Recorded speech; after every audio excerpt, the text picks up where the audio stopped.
something broke her free. She was real tight. Pretty hard on the old clutch on the tractor, but she's finally seeming to move. Either the wheels broke free or we pulled it up out of the hole. Either way, she's coming on with us now, so here we go. Oh yeah.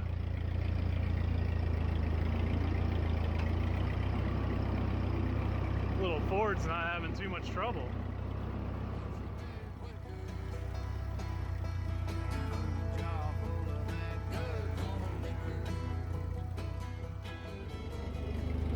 Well, this is definitely interesting. This would be a lot easier with two people, someone to steer. We're doing it okay, and we'll still probably get to work on time.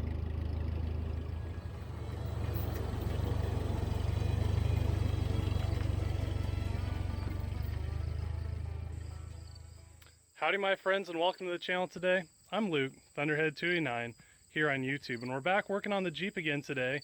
If you remember from our last video, we got it fired up after it sat for who knows how long, and it ran really clean, you know, after getting the carb kind of adjusted and the timing somewhere where it could run, you know, it lit right off and it idled. But, and the big but here, it had no oil pressure, and it has a clear sender tube mechanical gauge, and it was hardly moving any oil in that tube. Now, I had previously pulled the dipstick and the oil looked pretty clean, so I was going to fire it, let it warm up, and drop the oil. But given the sounds of the engine, you know, knocking like a Jehovah's Witness, I'm like, yeah, let's not run it anymore till we figure something out. So anyway, today we have some 2050 oil. The oil in it was real thin, you know, real fuely smelling and thin, so hopefully today with some thick oil we can regain some oil pressure. Otherwise, either we have some bearing issues or our oil pump is probably extremely hashed, and everything always gets parked for a reason, and that might be why the Jeep ended up where it was. So anyway, with that, let's jump right in. We can get some oil pressure in this thing. I think it'll be a pretty good runner. Let's find out. Here we go. Kind of a tight fit. I could have jacked it up, I guess. There's not a lot of metal. It's got a magnetic drain plug. Not a whole lot on there, which is a really good sign, you know. And that is just watery thin oil. So, you know, given that this vehicle might have 250, 350,000 miles, you know, at least 150,000 miles, you know, it's no surprise that these old engines need a little bit thicker oil to hold some oil pressure. But this stuff is thin, so I'm still mildly optimistic.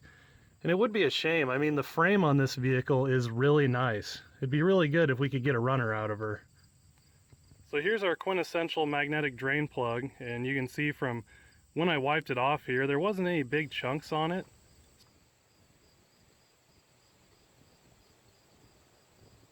Uh-oh. I hate to feel optimistic, because oftentimes in life when you have any sliver of optimism, you just get punished. But now with the thicker oil in, and we got a drill on the oil pump spinning it. If you remember from our last video, you know, we were spinning the daylights out of that thing, and we weren't getting any, I mean, I can see the clear sender, the nylon line. We weren't getting any oil up that thing hardly, unless I had excessive RPM. Now on the drill, I can feel resistance at the oil pump with the thicker oil, and I'm seeing oil go up the sender tube, so maybe we might get lucky and have some oil pressure. Hate to be so optimistic, but it's looking a lot better. Got our redneck oil pump driver in here, and there's our little nylon tube, and you can see when I hit the drill, boom, it's flowing some oil. And there's resistance on the drill where previously there wasn't, so that's literally the resistance of trying to push oil through bearings that aren't moving. And so anyway, previously we didn't have that, and now we do.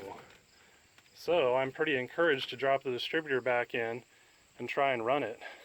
I like that redneck oil pump driver. It's a prime unit right there.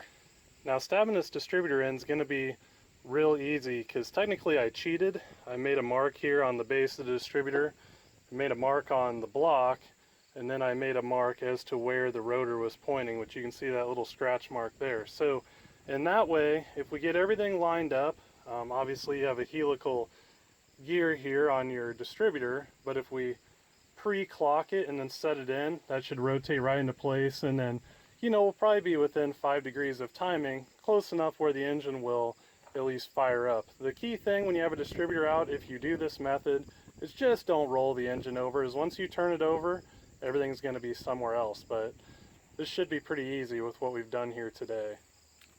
Just to get a quick look, you know, you can see, pull the distributor up a little bit and that rotor rotates. So since we wanted to be lined up right here, before I dropped it in, I pre-clocked it a little bit. So we just, you know, it goes in, sits down, everything's sitting down, so we know our oil pump is engaged. Oop, if we don't move this all over the place. And you can see how the body of the distributor moves, which alters timing.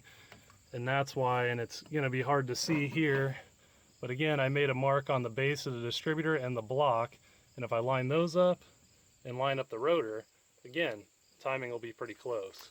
Alright, the distributor is bolted back in, it's plugged back in, we should be good to go. Hopefully we can crank the thing, and I don't know what I did with the keys. I put them in the back of this seat. Probably behind all these things. Fun. You can see our auxiliary gas tank. Oh, I'm glad I came back here from our last video. Should probably turn the valve on. That would help.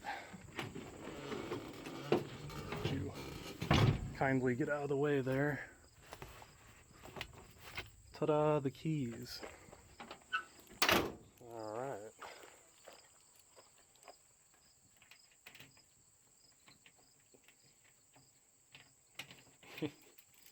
My non-dominant hand is not very intelligent.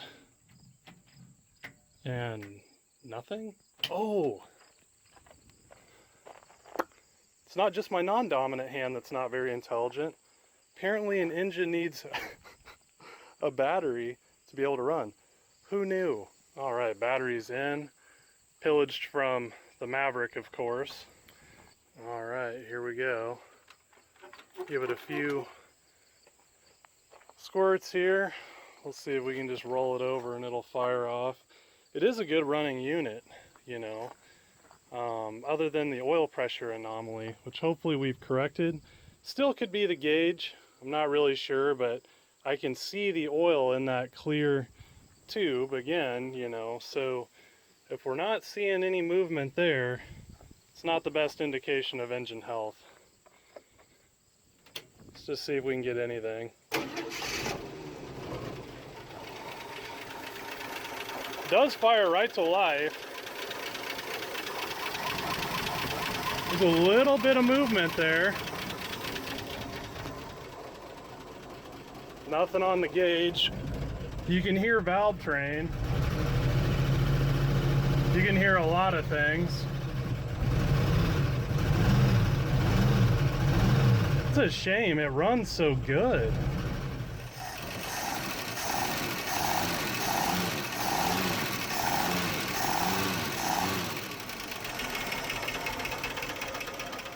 It's not even really smoking that bad. Strange, I'm just very suspicious of the oil scenario.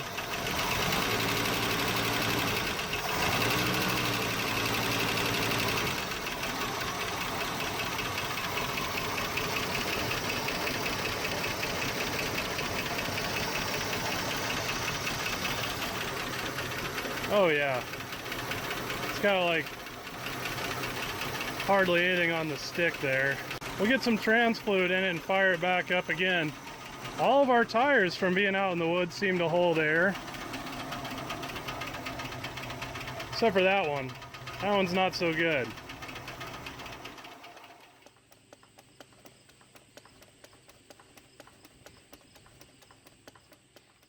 Gonna get our tire all aired up here with our trusty jump pack and ghetto compressor.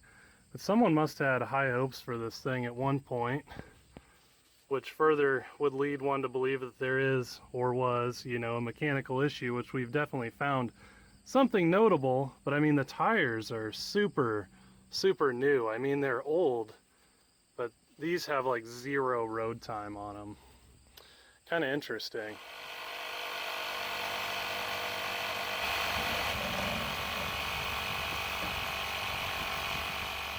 So with that, if you remember the brakes, they go to the floor from sitting. It seems like, I don't know, brake fluid just evaporates or goes into the fourth dimension. Not really sure. Cars that sit though, the brake reservoir is always empty.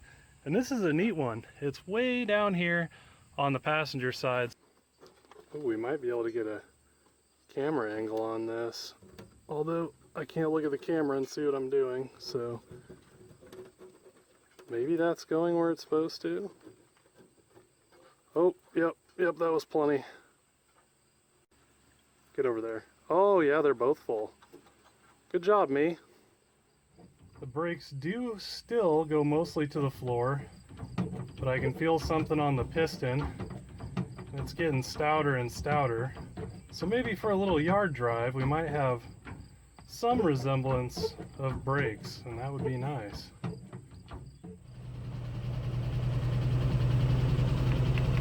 Still nothing on the oil pressure gauge. So with 2050, I'm getting a little suspicious.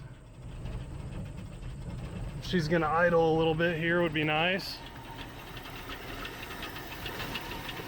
Don't hear anything at the moment. Oh yeah.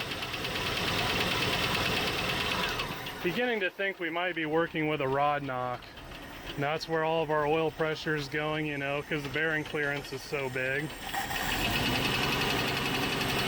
The thing about a rod knock is you'll be able to tell as you put it under load, it'll get louder.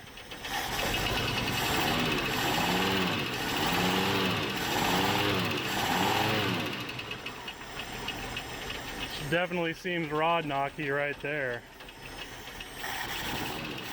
Looking at an engine that might have a rod knock, there's three different sounds you'll typically hear, okay? You're gonna hear valve train, rod knock, exhaust leak. They all sound super similar. Now valve train noises will just increase with RPM. They will not get louder with load. They should stay all about the same pitch.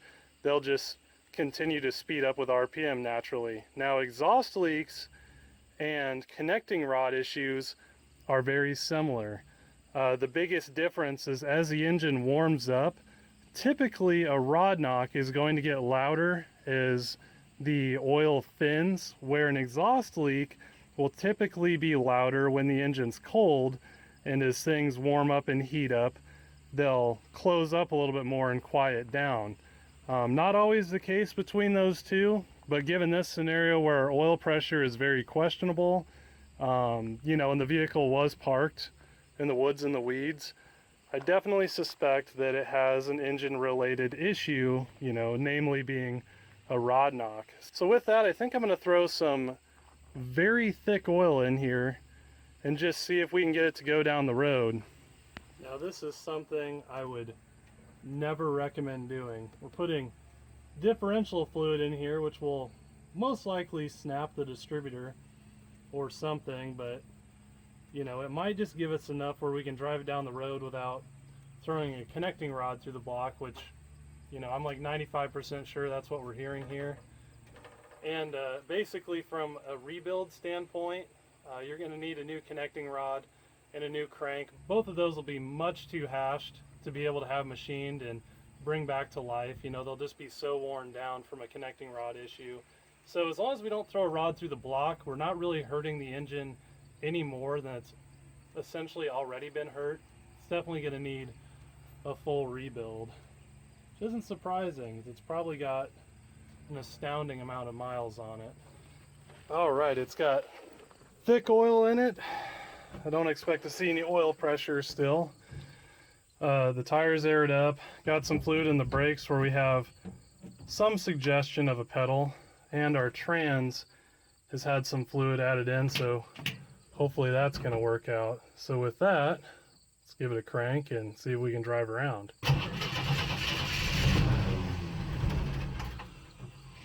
Oh, come on, little buddy.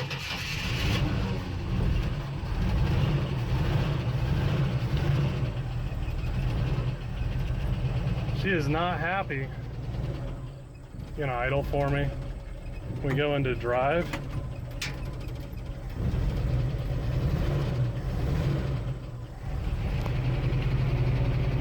And we might not have a trans either.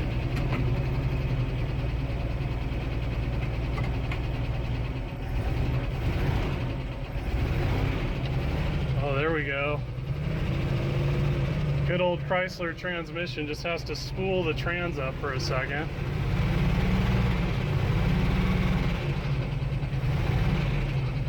Look at this thing rolling smoke out back. Got the old mosquito fogger going.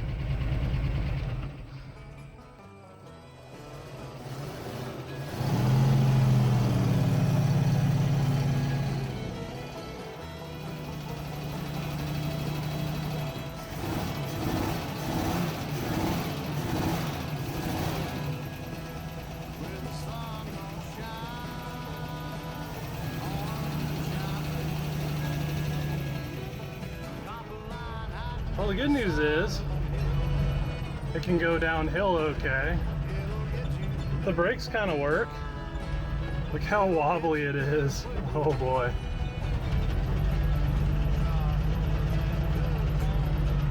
The trans is actually starting to work better.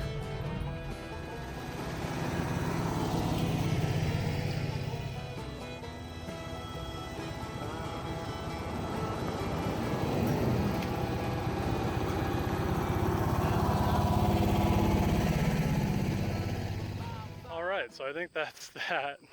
That was a frightening drive. Anyone who drove these like back in the day definitely deserves, I don't know, some sort of an award. So with that, you know, the torque converter is pretty hashed or something in the trans. It doesn't have enough power to get up this hill. So we're gonna pull it on home with the Ford. But it's interesting, definitely a unique vehicle, but it's well past its service life, obviously. Makes good sense why someone left it out in the woods and the weeds.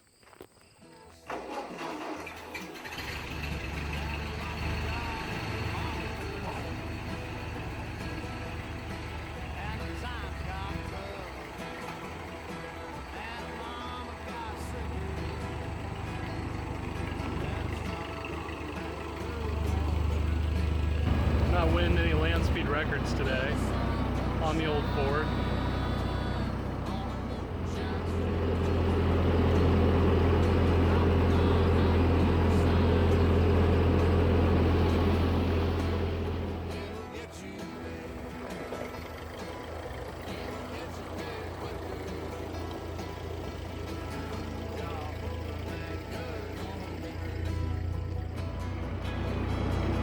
At least you can always rely on the Fords around here to get some work done.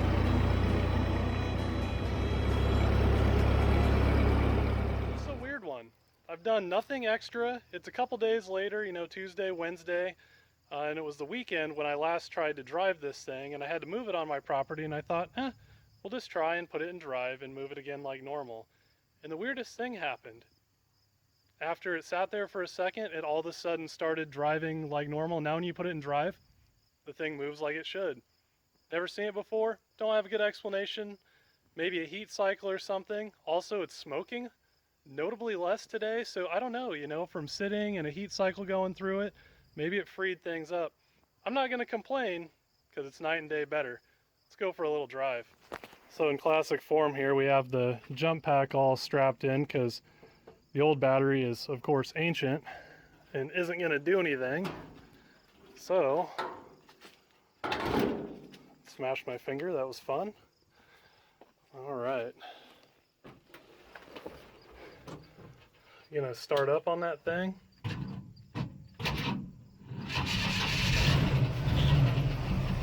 There we go. Not too bad. Now here's the coolest part. Check this out. Reverse. Oh, and the brakes work now. Oop, brakes work pretty good. Drive. So I don't know really what transpired here, but I'm not complaining. And it arguably runs quite a bit better.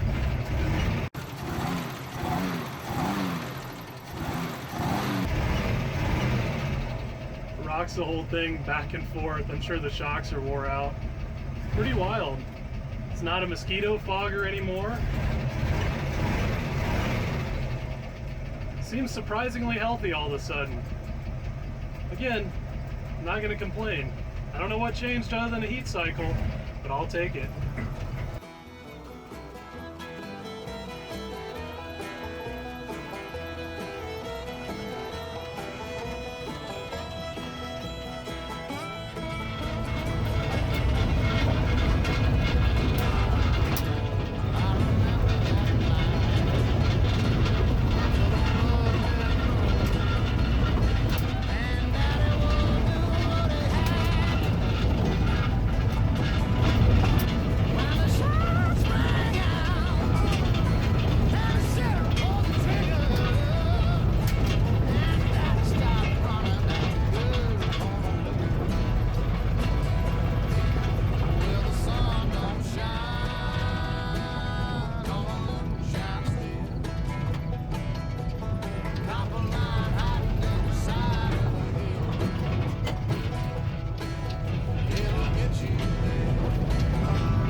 So now the question is, what do I ultimately do with the Jeep? Well, you know, I got other things around the farm like the tractor and the 76 F250. So for me, it would probably just end up sitting around quite a bit, and it's just too good of a vehicle for that, in my opinion.